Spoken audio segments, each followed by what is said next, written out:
जय जगन्नाथ सांग मैंने केमती अच्छा आपण मैंने स्वागत करुच्ची मोर गोटे छोटिया मिनी ब्लॉग को। आज देखिपे माँ कौन तैयारी कर मोर तो बहुत ही प्रिय मो भाई भौणी आहरी प्रिय ठीक जानले यहाँ हूँ कखारु फूल पिठो। कखारु फूल जोटा कि आम बाड़ी में होता बापा लगे कखारु गछ तो फूल फुटीला जमती फूल फुटी आउ कौन आउ कखारु हम जे रही हो आग पिठो तो माँ ताको तोली आनी तोली आणिकी चाउल चूना टिके बेसन हलदी धनिया गुंड जीरा गुंड लुण आउ हल्दी गुंड तापरे अदा रसुण पेस्ट टिके अदा रसुण पेस्ट देले बहुत ही बढ़िया लगे ताकू सब गोली गोटे बैटरटे प्रस्तुत करथिले। तापरे कखारु फूल दुईटा जोड़िकी माँ करती सब बड़े दुईटा कखारु फूल रे गोटे पिठो ताकू जोड़िकी भल कि ताकू तेल पकई तावारे फ्राए कले आउ मझे मझे टिके तेल भी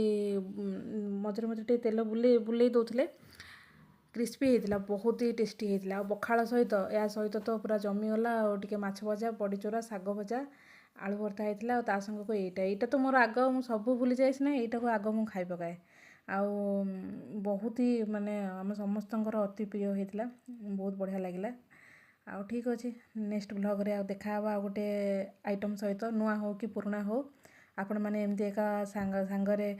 रही थे आउ कमेंट करके निश्चित जनइबे जे कखारु फूल पिठो आउ कहार कहार प्रिय आ केमती कौन तैयारी करती चाउल चूना दे कि बेसन दे